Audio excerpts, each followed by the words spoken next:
Pretty much everybody already knows about America's gun with wings, the A-10 Warthog, and a ton of more people already know that its grandpa is the original Thunderbolt, the P-47, and its dad is the A-1 Sky Raider. But pretty much nobody talks about the A-10's mom, which is actually where it got the DNA for a nose-mounted minigun.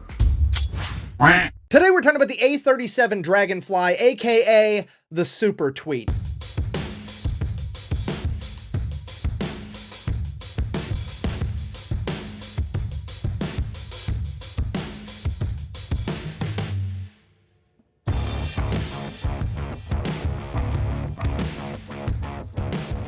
Ladies and gentlemen, that is a 5,000-pound fighter jet carrying 3,000 pounds of napalm. That is literally a ton and a half of firepower in a very small package.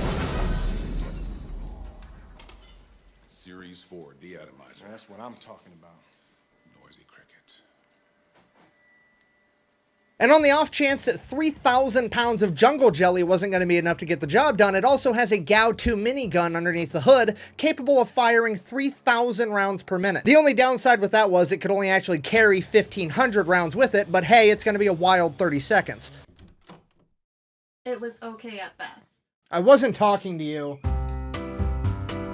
Anyways, as I was saying before I was rudely interrupted, the A-37 is the aerial equivalent of a go-kart covered in guns. This thing is absolutely tiny. To put it into perspective, the F-4 Phantom, which was the other fighter jet used all the time during Vietnam, was weighing in at 55,000 pounds, and the Dragonfly is coming in at 5. However, despite its small stature and the fact that it gets literally no recognition for it at all, it is arguably the most effective fighter jet of the entire Vietnam War. Once upon a time in 1952, the United States Air Force came out and said, hey, we need to incorporate more jets into our fleet. The only problem is we don't have many pilots that actually know how to fly a jet, so we need to get a new type of jet trainer plane that we can train all of our pilots on. Cue the Cessna T-37. It was absolutely perfect. It was small, cheap, easy to take off, easy to land, super easy to fly, and it had side-by-side seating for an instructor and a student. This jet was so perfect that it was actually the US Air Force's primary jet trainer for 52 years. It didn't retire until 2009. The only problem with the T-37 is that it generated a very, very high-pitched shrieking noise while it was running.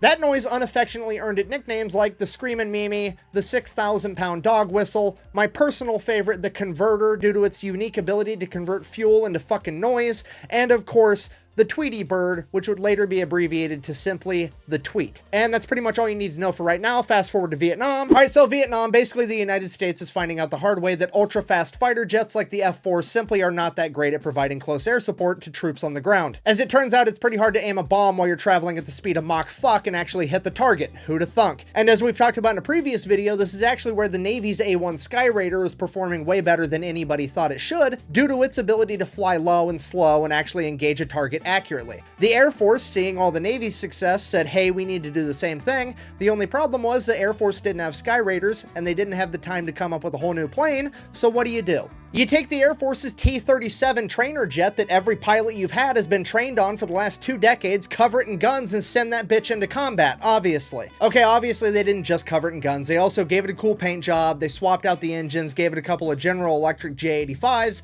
those are 3 times more powerful than the original engine, and they ran so hot and the Dragonfly sat so low to the ground that it would actually melt the asphalt beneath it if it didn't get going once they started it. And then also, I don't know why I think this is so cool, but I do, these little nub thingies on the end of the wings now, those are extra fuel tanks. Each one of those holds 95 gallons of fuel so that it had a better combat range. So the Air Force created this badass little fighter jet. The only problem now was none of the actual fighter pilots wanted to fly it because it wasn't cool enough. It was too small, it was too slow, blah, blah, blah. So the Air Force was like, well, I mean, technically, pretty much every pilot we have has been trained on this thing, so fuck it, they just started pulling pilots from other places like refuelers, supply, cargo pilots, everybody, and they just started putting them in these little fucking jets and sending them into combat. Surely this is a recipe for disaster, right?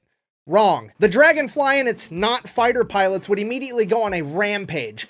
They quickly became the most accurate close air support aircraft in the entire Vietnam conflict. Their average accuracy was within 45 feet of the designated target. Fuck! 45 feet doesn't sound very close to me. But, dude, we're not talking about playing darts here. This is 3,000 pounds of fucking jungle jelly and white phosphorus. Believe me, the only difference between a bullseye and 45 feet is maybe enough time for you to say, oh fuck, before you wake up dead. Not only was the A-37 Dragonfly absolutely devastating to the enemy, but it was also virtually untouchable in the most comical way possible. You see, enemy anti-aircraft gunners were accustomed to firing at F-4 Phantoms traveling at like 1,400 miles an hour. But when the Dragonfly showed up topping out at like 500 miles an hour, the enemy anti-aircraft gunners would always overshoot, so the Dragonfly pilots just got to fly and watch all the flak and shit explode like 5 miles in front of them, and then they just got to drive right through it after the fact. Maybe the best example of slow is smooth and smooth is fast I've ever heard. Which brings us to the second chair in the phallic excavation. I mean dick dimple, I mean cockpit. Second chair in the cockpit. Remember how I told you they were side by side, one for student, one for instructor? Well, in the combat version, the Dragonfly, they didn't need a second pilot or a spotter or anything,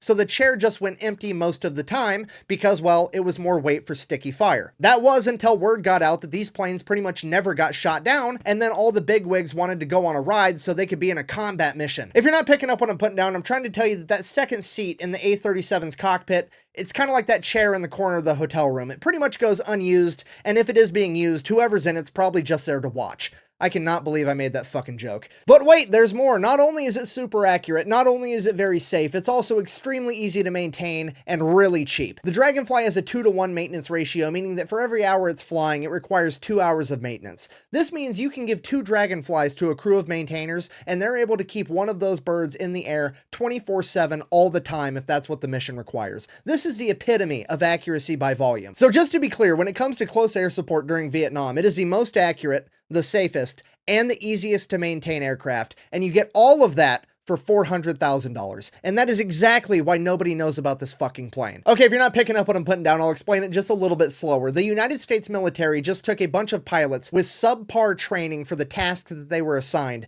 stuck them inside of subpar fighter jets, and then sent them into combat. And then they somehow outperformed the fighter pilots that had actual fighter pilot training and the enormous, super expensive fighter jets. Now be honest, do you really think that the politicians and high-ranking military officers that are in charge of budget-related shit are gonna let the world know that? Absolutely not. Okay, we can't have everybody running around knowing that the napalm coming out of a $400,000 plane is just as hot as the napalm coming out of a $5 million plane. It'll be fucking anarchy. As far as the world needs to be concerned, the more money we spend to kill a motherfucker, the more dead he is.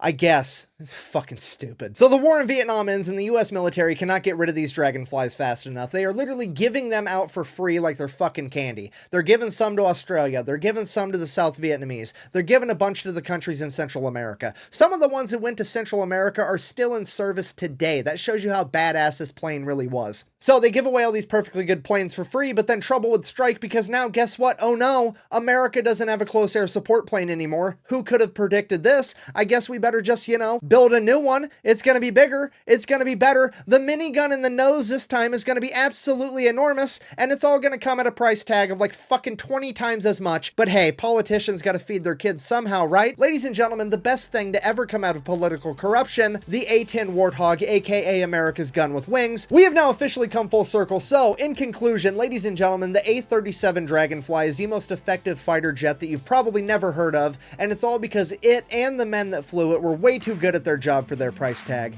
Thank you for watching the video. Best way to support the channel is go buy some merch at thefatelectrician.com. Quack bang, out. You know, next time the US government's gonna give away some fighter jets, they could at least raffle them off to the taxpayers that paid for them, because I'd like a fucking Dragonfly. All I get is fucking Dragon Balls to fucking dead.